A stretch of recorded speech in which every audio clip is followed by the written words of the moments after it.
Hello students, in the last class we have covered the criteria essential for five kingdom system of classification. These were the criteria which we were studying. Okay, तो ये पूरी चीज हम लोग देख चुके थे कौन कौन से क्राइटेरिया जरूरी है फाइव किंगडम में पूरे लिविंग वर्ल्ड को क्लासिफाई करने के लिए। अब हम लोग को क्या करना है, we will look at all the kingdoms one by one. ठीक है, स्टार्टिंग हम लोग करेंगे किंगडम मोनेरा से। So here today we have to start with kingdom Monera. Kingdom Monera को डिस्क्राइब करने वाले साइंटिस्ट का नाम था Copeland. He did that in the year 1956। So the scientist who described Monera was Copeland. इन्होंने 1956 में in the year 1956 he described this kingdom Monera. ठीक है, किंगडम मोनेरा के बारे में एक सबसे इंपॉर्टेंट बात, किंगडम मोनेरा के sole members of kingdom Monera are bacteria. मतलब वो मेंबर्स जो मोनेरा में इंक्लूडेड है या किंगडम मोनेरा में जो ऑर्गेनिजम्स रखे गए हैं they all are bacteria. First of all ये भी बात ध्यान रखने वाली है, हम लोग पहले ही देख चुके थे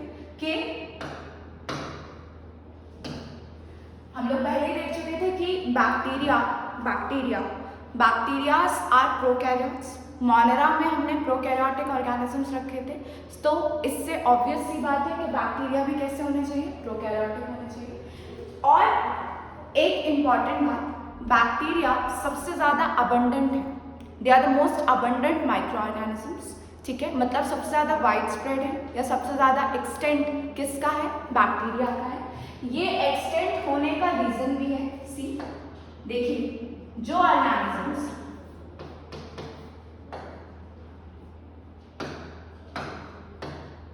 द ऑर्गेनिजम्स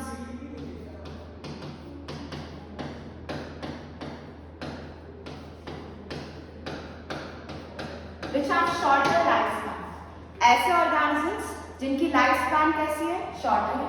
लाइफ स्पैन मतलब जैसे ह्यूमंस की लाइफ स्पैन कितनी है, अप्रॉक्सीमेटली 75 ईयर्स। ठीक है, कुछ लोग 100 ईयर्स से भी ज़्यादा जी सकते हैं, बट ऑन एवरेज हम देखें तो आज के सिचुएशन में ह्यूमंस की लाइफ स्पैन है 75 ईयर्स। लाइफ स्पैन को हम डिफाइन कर सकते हैं the period from birth till death of an organism. तो कोई भी ऑर्गेनिज्म जिसका लाइफ स्पैन शॉर्टर है। दूसरी बात, उसकी रिप्रोडक्टिव कैपेबिलिटी।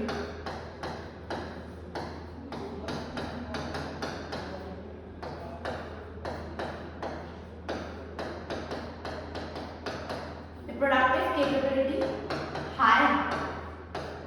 ठीक है, लाइफ स्पैन शॉर्टर है, रिप्रोडक्टिव कैपेबिलिटी हाई है। ऐसे ऑर्गेनिजम्स एनवायरनमेंट में बहुत तेजी से मल्टीप्लाई करते हैं या बहुत तेजी से फैलते हैं। Such organisms have wide geographical extent. Bacteria reproductive capability is very high. एक बैक्टीरिया है, बैक्टीरिया का नाम है इकोलाई या एस्केरिचिया कोलाई।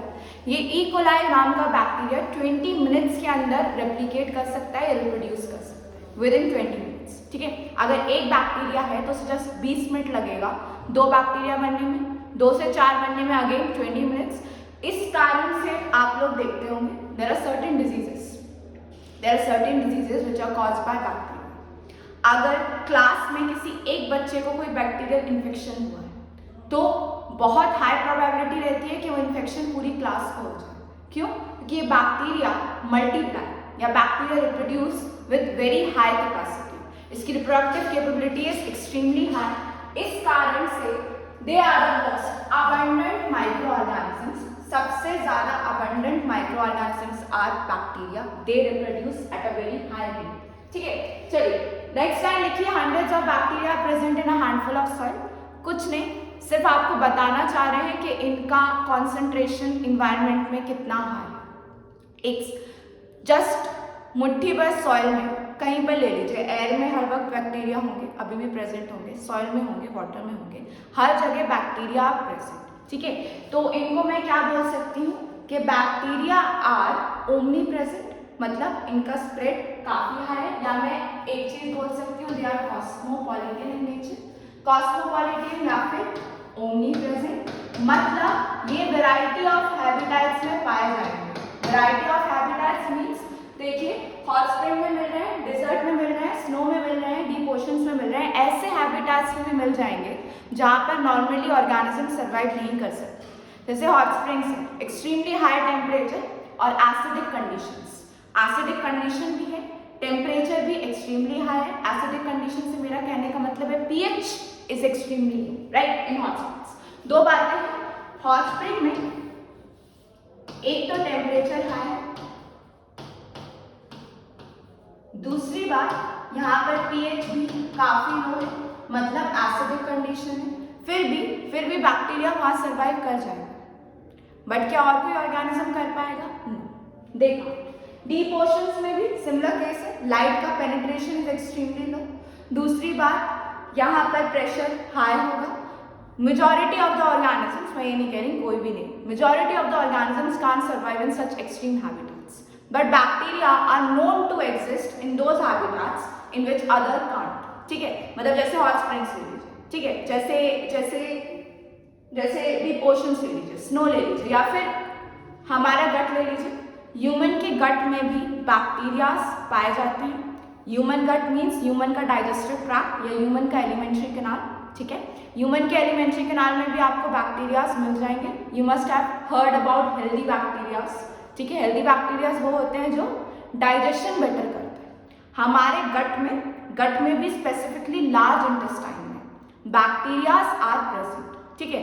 बैक्टीरियाज का मैं एक्सटेंट समझाने की कोशिश कर रही हूँ कि कहाँ कहाँ प्रेजेंट हो सकते हैं।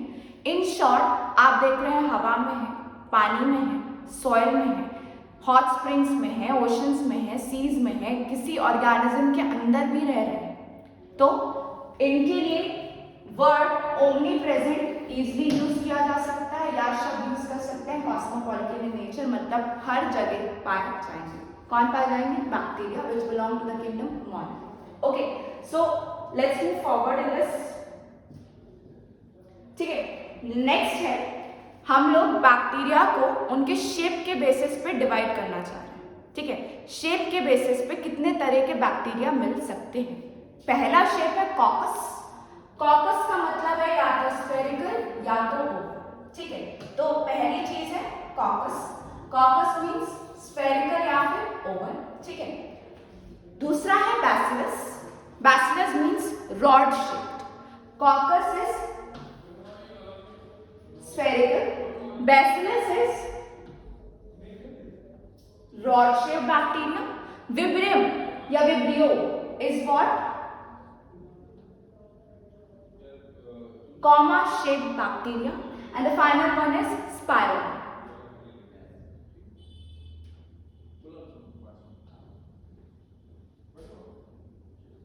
Spiral shaped bacteria. चार बेसिक शेप है।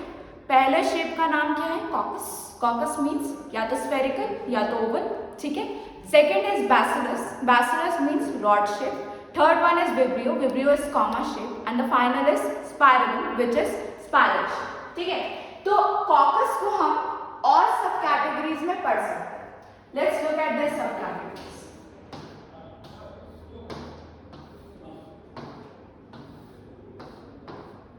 ध्यान दीजिएगा, हम कॉकस की सब कैटेगरीज डिफाइन करने जा रहे हैं, ठीक है।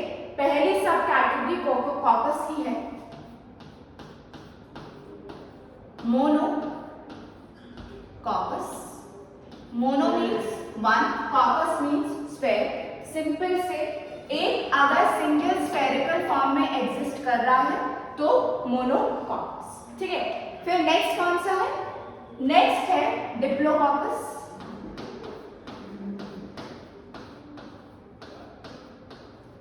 See, two spherical bacteria associated together forms Diplococcus.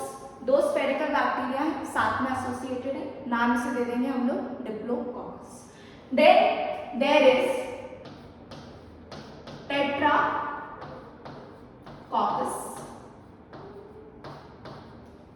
Tetracoccus में चार बैक्टीरिया या चार spherical बैक्टीरिया वो Okay. Monococcus, Diplococcus, Tetracoccus. Then we have the term Staphylococcus.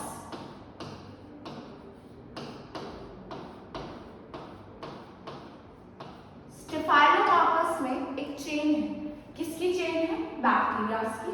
तो staphylococcus includes a chain of bacteria. Staphylococcus से हम क्या कह सकते हैं? चेन कह सकते हैं। किसकी चेन? बैक्टीरिया की चेन। कैसे बैक्टीरिया की? स्फेरिकल बैक्टीरिया की। तो staphylococcus would be a chain of spherical bacteria. Okay, so हमारे पास हो गया monococcus, diplococcus, tetracoccus, staphylococcus. Then we have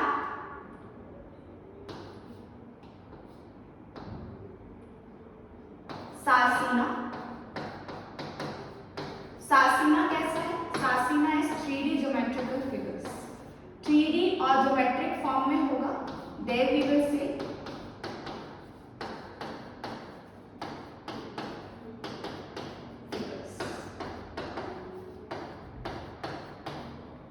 I'm sorry, this is Streptococcus.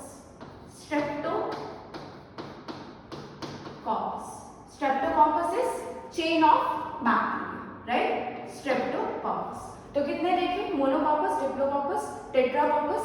Then we have Streptococcus. Streptococcus क्या है? Streptococcus is chain of spherical bacteria. Then Sarcina is 3D geometrical figures. चार basic shapes हैं. चार basic shapes of coccus. Then we have bacillus, then we have vibrio, then we have spirillum. ठीक है. Coccus कैसा है? Spherical है. Vibrio is comma shaped. Bacillus is rod shaped. Spirillum is spiral shaped. Further सब classify कर सकते हैं coccus को into monococcus, diplococcus, tetracoccus, streptococcus and sarcina. Monococcus single sphere, diplococcus दो sphere, tetracoccus 4 sphere, streptococcus is chain of spheres and sarcina is 3D geometrical figures. This was all about the shape of bacteria. Now let's move forward. ठीक है, चलिए एक line mention है यहाँ पे. क्या bacteria का स्ट्रक्चर वेरी सिंपल है? ठीक है, ऑब्वियस सी बात है. बैक्टीरिया से प्रोकैरियोट, तो ना तो इसमें कोई बहुत वेल डिफाइंड न्यूक्लियस है, ना ही यहाँ पे वेल डिफाइंड सेल ऑर्गेनेल्स है. वेल डिफाइंड सेल ऑर्गेनेल्स से मेरा मतलब है they are not membrane bound, right? तो अगर हम देखा जाए तो उनका स्ट्रक्चर इतना कॉम्प्लेक्स नहीं है, but behaviour is extremely complex.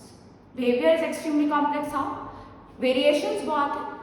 देखिए, कुछ कैसे हैं? हेटेरोट्रॉपिक है, कुछ कैसे हैं? फोटोसिंथेटिक है. फोटोसिंथेटिक में भी आपको कीमो भी मिल रहा है और ऑटो भी मिल रहा है. याद कीजिए, मोनेरा वो इकलौता किंगडम था जहाँ पे कीमोसिंथेसिस मिल रही थी. Autotrophism was present in other kingdoms as well. Plantae में भी था और कहाँ था? प्रोटिस्ट में भी था. बट कीमोसिंथेसिस सिर्फ और सिर्फ कहाँ मिल रही थी? मोनेरा में पहले. ठीक है, तो अगर देखा जाए तो इनका स्ट्रक्चर वेरी सिंपल है बट कॉम्प्लेक्स है नेचर में. और क्या लिखा है? शो मेटाबॉलिक डाइवर्सिटी, मतलब metabolism is the sum total of chemical reactions taking place in living organisms. जितने भी बैक्टीरिया हैं इनके अंदर जितने जितने केमिकल रिएक्शंस हो रहे हैं सब अलग अलग तरीके के हो रहे हैं. समझ आ रही है? एक तो एग्जाम्पल वही ले लो. एक कोई पर्टिकुलर केमिकल रिएक्शन होगा, वो किसके लिए होगा? फोटोसिंथेसिस के लिए होगा. एक केमिकल रिएक्शन कीमोसिंथेसिस के लिए भी होगा. वो हम अभी आगे देखते हैं. ठीक है, फिलहाल देखिए जहां पर लिखा है सम बैक्टीरिया और ऑटोट्रॉपिक. हम लोग देख चुके हैं बैक्टीरिया कुछ ऑटोट्रॉपिक होते हैं. ऑटोट्रॉपिक में भी फोटोसिंथेटिक, कीमोसिंथेटिक. मैंने पहले भी बताया था, मैं फिर रिपीट कर रही हूँ. बैक्टीरियाज ऑटोट्रॉपिक भी हो सकते हैं, हेटेरोट्रॉपिक भी हो सकते हैं, बट मेजॉरिटी किसकी होगी? मेजॉरिटी होगी heterotrophs. So majority are heterotrophs. Majority of the bacteria will be heterotrophs, मतलब खाना खुद से सिंथेसाइज नहीं कर पाएंगे majority of the bacteria. Fine, ठीक है.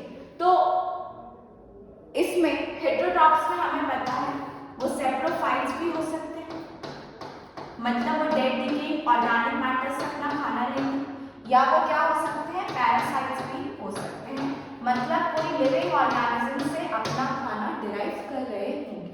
ठीक है, तो हेटेरोट्रॉफ्स मेजॉरिटी है, हेटेरोट्रॉफ्स में they could be saprophytes, they could be parasites as well, right. सो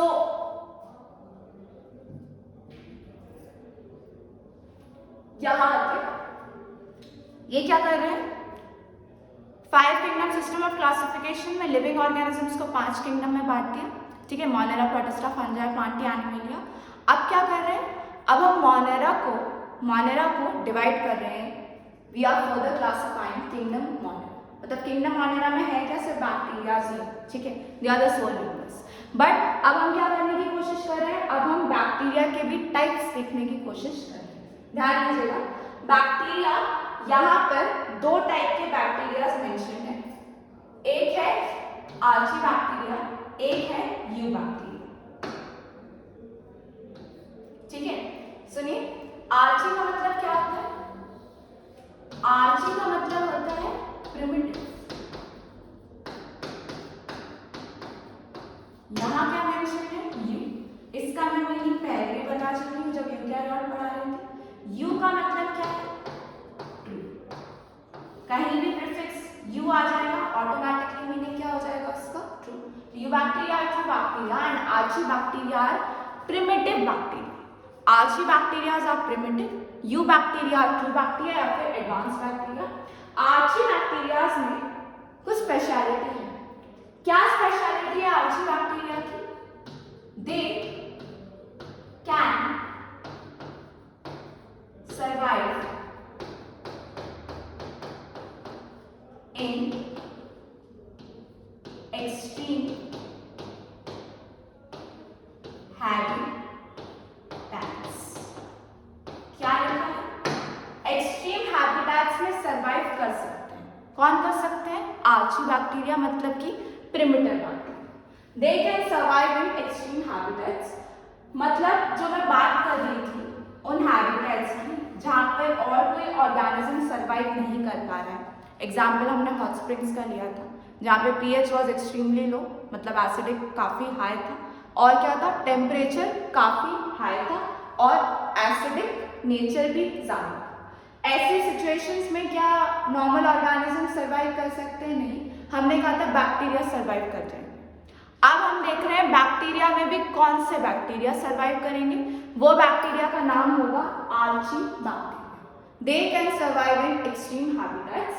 क्यों कर पा रहे हैं वो ऐसा, उसका कुछ रीजन होना चाहिए, क्यों आर्ची बैक्टीरिया सर्वाइव कर जाएंगे एक्सट्रीम हैबिटेट्स में और बाकी ऑर्गेनिजम्स नहीं कर पाएंगे, या मैं कहूँ यू बैक्टीरिया भी नहीं कर पाएंगे, सिर्फ आर्ची बैक्टीरिया ऐसा क्यों कर सकते हैं, उसका भी कारण जानने की जरूरत है और कारण है भी, ध्यान दीजिएगा। We are looking about why they can survive in extreme habitats. तो देखिए 2 कारण हैं, पहला कारण है different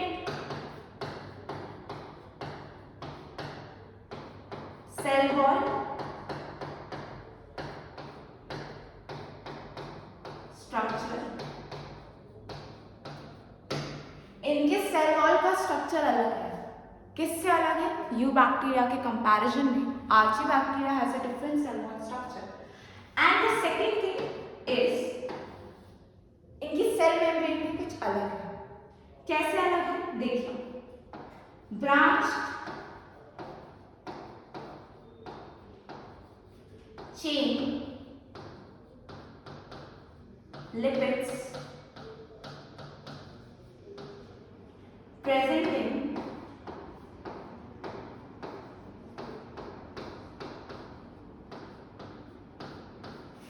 cell membrane। Cell membrane में ब्रांच चेन लिपिड्स प्रेजेंट है, ठीक है। सेल वॉल का स्ट्रक्चर अलग है और साथ ही साथ ब्रांच चेन लिपिड्स प्रेजेंट है, कहाँ पे, सेल मेम्ब्रेन, ठीक है। तो आर्ची बैक्टीरिया सर्वाइव कर पा रहे हैं एक्सट्रीम हैबिटेट्स में, क्यों कर पा रहे हैं, इनका सेल वॉल का स्ट्रक्चर अलग है, इनके सेल मेम्ब्रेन में ब्रांच चेन लिपिड्स है। लिपिड्स क्या होते हैं, lipids are a class of biomolecules. Biomolecules आपके सिलेबस में इसी साल 11th स्टैंडर्ड में 9 chapters biomolecules. Biomolecules in short हम कह सकते हैं, नाम ही से समझ आ रहा है, बायो मीन्स लिविंग, मॉलिक्यूल्स तो आपको पता ही होगा, they are what, they are aggregation या फिर ये एटम से मिलकर बनते हैं। एटम्स मिलके क्या बनाते हैं, मॉलिक्यूल्स बनाते हैं। ठीक है, तो बायोमॉलिक्यूल्स कौन है? बायोमॉलिक्यूल्स वो हैं जो लिविंग ऑर्गेनिजम्स में पाए जाते हैं। ठीक है, ऐसे मॉलिक्यूल्स जो लिविंग ऑर्गेनिजम्स में प्रेजेंट है, दे आर बायोमॉलिक्यूल्स। ठीक है, अलग अलग टाइप के हो सकते हैं। प्रोटीन का नाम आप लोग ने सुना होगा, कार्बोहाइड्रेट प्रोटीन है, protein, carbohydrate, lipids and nucleic acid. Nucleic acid शायद ना सुना हो, प्रोटीन सुना होगा, कार्बोहाइड्रेट सुना होगा, और अभी एक नया नाम आया क्या, लिपिड। लिपिड अभी के लिए क्या है, एक क्लास है। किसकी क्लास है, बायोमॉलिक्यूल्स की। जनरली मेम्ब्रेन्स में, सेल मेम्ब्रेन्स सारे ही सेल में प्रेजेंट होगी, कोई भी सेल होगा, they have a cell membrane. सारे के सारे में लिपिड भी होगा, प्रोटीन भी होगा। ठीक है, cell membranes are generally made up of lipids and proteins. But इनमें जो लिपिड प्रेजेंट है, किनमें, आर्ची बैक्टीरिया में, they have a different structure of lipid. यहाँ की lipids are branched chain lipids. Branch chain lipids मतलब ये लीनियर नहीं है। ठीक है, अगर मैं बोलना चाहूँ, इसे अभी के लिए समझाना चाहूँ, तो ये कोई लिपिड हो सकता है, ये भी कोई लिपिड हो सकता है। ये कैसा लिपिड होगा, ब्रांचेस वाला। ये कैसा होगा, लीनियर। ठीक है, डिटेल में हम देखेंगे इन बायोमॉलिक्यूल्स। फिलहाल के लिए archae bacteria can survive in extreme habitats. They have a different cell wall structure and they have branch chain lipids in their cell membrane. इन दो कारण की वजह से वो एक्सट्रीम हैबिटेट्स में सर्वाइव कर पा रहा है। देखिए, कोई एक सेल है, सेल की सेल मेम्ब्रेन भी एक आउटर मोस्ट कवरिंग है और एक टॉप पर अनदर कवरिंग है कॉल्ड सेल वॉल। दोनों ही का काम क्या है, प्रोटेक्शन प्रोवाइड करना। ठीक है, अगर कोई एक्सट्रीम हैबिटेट में सर्वाइव कर पा रहा है तो ऑब्वियस सी बात है, कवरिंग हार्ड होनी चाहिए या कवरिंग में कुछ स्पेशल प्रॉपर्टीज होनी चाहिए जिससे वो ऐसे एक्सट्रीम कंडीशंस में सर्वाइव कर सके। ठीक उसी तरीके से देखिए, आपको सर्दी होती है, सर्दी का मौसम होता है, तो आप क्या करते हैं, गर्म कपड़े पहनना शुरू करते हैं। मतलब एक एक्सटर्नल प्रोटेक्टिव कवरिंग अपने अराउंड चढ़ाते हैं, जिससे आप अपने वेदर में, मतलब वेदर क्या हुआ, बदला है, पहले गर्मी थी, गर्मी के बाद सर्दी आ गई, वेदर में चेंज आया। वेदर में चेंज आने के कारण आप खुद को भी चेंज करेंगे। क्या चेंज करेंगे, एक एक्सटर्नल कवरिंग लगा देंगे, मतलब एक अलग से कपड़े पहनना शुरू करेंगे, वुलन क्लोथ्स पहनना शुरू करेंगे। सिमिलरली इनको भी एक एक्सट्रीम हैबिटेट में सर्वाइव करना है, तो एक्सट्रीम हैबिटेट में सर्वाइव करने के लिए इन्हें अपनी एक्सटर्नल कवरिंग्स को ही चेंज करना पड़ेगा। दो एक्सटर्नल कवरिंग है, एक है सेल वॉल, एक है सेल मेम्ब्रेन। सेल वॉल का इनका स्ट्रक्चर अलग होगा, सेल मेम्ब्रेन इनमें क्या होगा, ब्रांच चेन लिपिड्स प्रेजेंट होंगे। इन दो कारणों से वो एक्सट्रीम हैबिटेट्स में सर्वाइव कर पाए। अब वो एक्सट्रीम हैबिटेट्स में रहने वाले ऑर्गेनिजम्स को भी आप फर्दर क्लासिफाई कर सकते हैं। आर्ची बैक्टीरिया को हम तीन तरह के आर्ची बैक्टीरिया पढ़ेंगे। पहला है हेलोफाइल्स। हेलो का मतलब क्या होता है, हेलो का मतलब होता है सॉल्ट। केमिस्ट्री में पढ़े होंगे halogens, right. Halogens what, fluorine, bromine, iodine. क्यों कह रहे थे, वो सॉल्ट बनाते हैं, इसलिए उनको सॉल्ट की फैमिली कह रहे थे या हेलोजेंस कह रहे थे। यहाँ पर halophiles, halo means salt. Halophiles कौन है, ऐसे Archie bacteria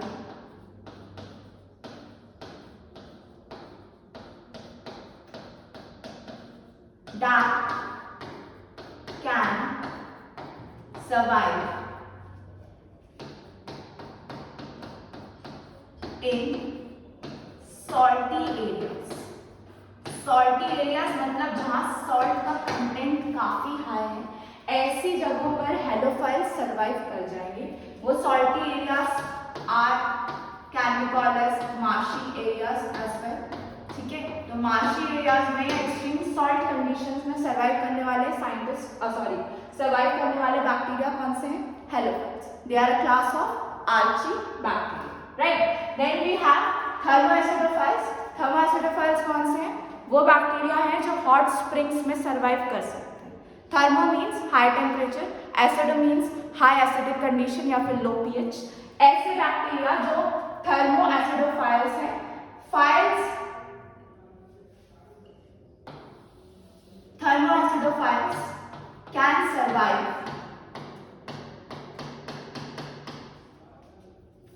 in hot springs. ऐसी कंडीशंस में सरवाइव कर जाएंगे जहां पीएच लो,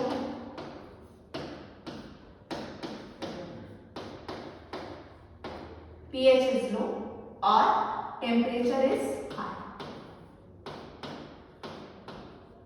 लो पीएच हाई टेम्परेचर में हॉट स्प्रिंग्स में सर्वाइव करने वाले बैक्टीरिया को क्या कहेंगे? Thermo acidophiles. ठीक है, हेलोफाइल्स, थर्मो एसिडोफाइल्स। फाइल का मतलब होता है loving, salty areas loving halophiles. Thermo acidophiles means जहां हाई टेम्परेचर पे सर्वाइव करेंगे और लो पीएच। ठीक है, थर्ड क्लास है मिथनोजेंस की। Methanogens are something special. Let's look at methanogens. देखिएगा, बात कर रहे हैं हम मिथनोजेंस की।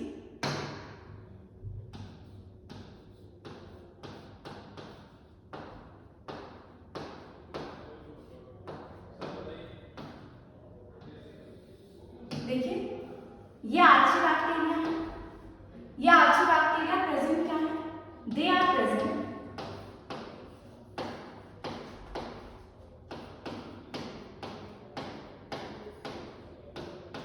in gut of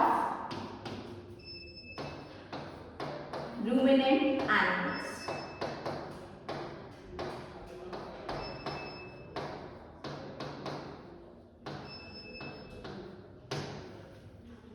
Methanogens are present in gut of ruminant animals. Gut means alimentary canal, या डाइजेस्टिव ट्रैक्ट। तो alimentary canal of ruminant animals में कौन प्रेजेंट है? मिथनोजेंस। अब रूमिनेंट एनिमल्स क्या होते हैं? रूमिनेंट एनिमल्स का एक और नाम होता है cud chewing animals. Ruminant animals are cud chewing animals. Cud chewing animals का मतलब, पहले तो एग्जाम्पल देख लेते हैं। एग्जाम्पल है इसका काउ। देखिए, काउ एग्जाम्पल है कर्ड च्यूइंग एनिमल्स का। कर्ड च्यूइंग एनिमल्स क्या होते हैं? ये अपना खाना partially, first they सॉलो their food सॉलो करने के बाद ये वापस से अपना खाना माउथ में लाते हैं और उसे वापस से च्यू करना शुरू करते हैं। क्या मतलब है? पहले खाना इनटेक करेंगे, इनटेक करने के बाद वो खाना पार्शली डाइजेस्ट होगा। उस पार्शली डाइजेस्टेड फूड को ये वापस से अपने माउथ में लाएंगे और वापस से उसे च्यू करना शुरू करेंगे। Partially digested food is cud and these cud chewing animals are ruminant animals. इनका एग्जाम्पल क्या है? काउ। ठीक है, तो कट च्यूइंग एनिमल्स मतलब वो एनिमल्स जो खाना पार्शली डाइजेस्टेड खाने को दोबारा से च्यू करते हैं। ऐसे ऑर्गेनिजम्स के गट में मिथनोजेंस नाम के आर्ची बैक्टीरिया प्रेजेंट है। ठीक है, अच्छा, अब methanogens are present in gut of ruminant animals. अब देखिए ये करते क्या है गट में, वो उस पर ध्यान देने वाली बात। ठीक है, तो मिथनोजेंस प्रोड्यूस मीथेन गैस।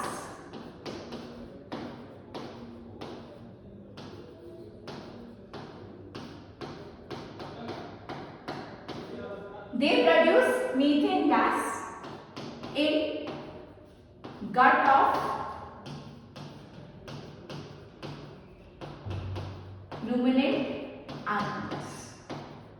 ये ऑर्गेनिजम्स मिथनोजेंस रूमिनेंट एनिमल्स की गट में प्रोड्यूस करते हैं क्या? Methane gas. मीथेन गैस कैसे प्रोड्यूस करते हैं वो देखिए। They utilize, देखिए दो गैसेस हैं, उनको यूटिलाइज करके ये मीथेन गैस बनाएंगे। ठीक है, तो ये क्या यूटिलाइज करेंगे?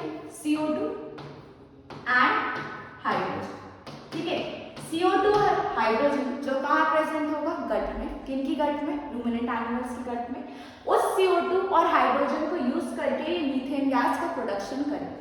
They utilize CO2 and H2O to produce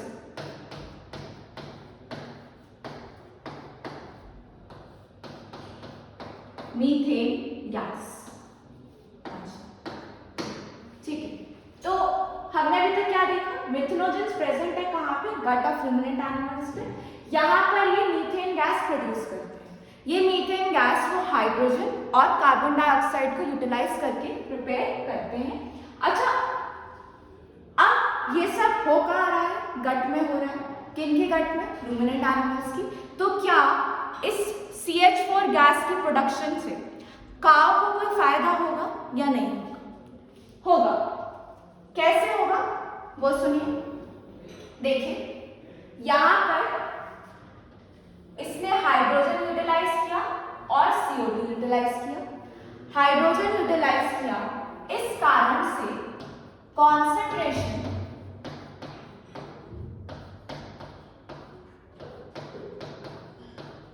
of hydrogen gas decrease हुई। कहां डिक्रीज हुई, गट। फिर से सुनिए, सबसे पहले हमने कहा गट में मीथेन बना रहे हैं, और मीथेन किस किस को यूज करके बना रहे हैं, हाइड्रोजन को यूज कर ले रहे हैं, तो CO2 को। अब हाइड्रोजन को आप यूज कर ले रहे हो मीथेन बनाने में, तो हाइड्रोजन का कॉन्सेंट्रेशन बढ़ना चाहिए या कम होना चाहिए? अगर हम उसे यूज कर रहे हैं तो हाइड्रोजन का कॉन्सेंट्रेशन डिक्रीज होना चाहिए। कहाँ पे, गट पे। जब कॉन्सेंट्रेशन हाइड्रोजन गैस का डिक्रीज होगा तब certain digestive enzymes are activated। कुछ डाइजेस्टिव एंजाइम्स हैं, वो कब एक्टिवेट होंगे, वो तभी एक्टिवेट होंगे जब हाइड्रोजन का कॉन्सेंट्रेशन लो होगा। मतलब वो एंजाइम्स हाइड्रोजन से कैसे होंगे, सेंसिटिव होंगे। हाइड्रोजन के लिए वो सेंसिटिव होंगे, वो हाइड्रोजन के प्रेजेंस में काम नहीं करेंगे। अब हाइड्रोजन को यूज करके ये मिथेनोजेंस मीथेन बना देंगे, तो हाइड्रोजन का कॉन्सेंट्रेशन कम हो जाएगा और डाइजेस्टिव एंजाइम्स क्या होंगे, एक्टिवेट हो जाएंगे और काउ में डाइजेशन कैरी आउट कर पाएंगे। तो अगर इन शॉर्ट हम बोले कि मिथेनोजेंस का काउ को क्या फायदा है, तो हम बोल सकते हैं कि वो काउ को डाइजेशन में हेल्प कर रही है। कैसे हेल्प कर रही है, उसका रीजन मैंने अभी एक्सप्लेन किया। ठीक है, तो this was all about methanogens. Next,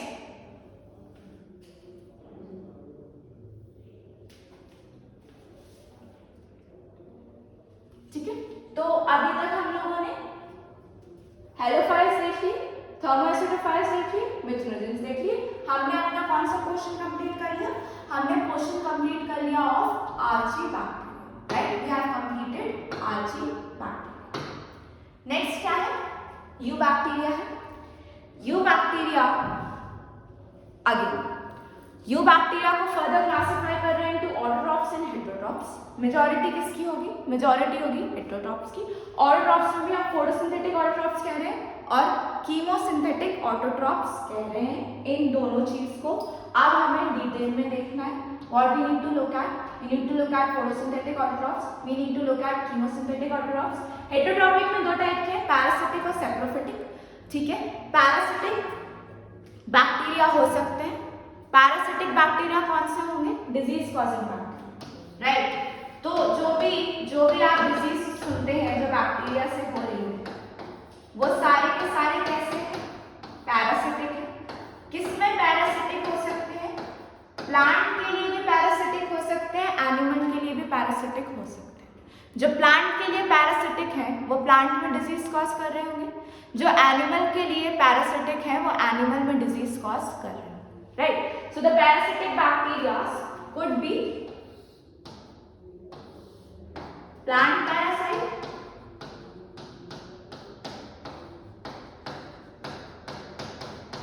they could be animal parasite।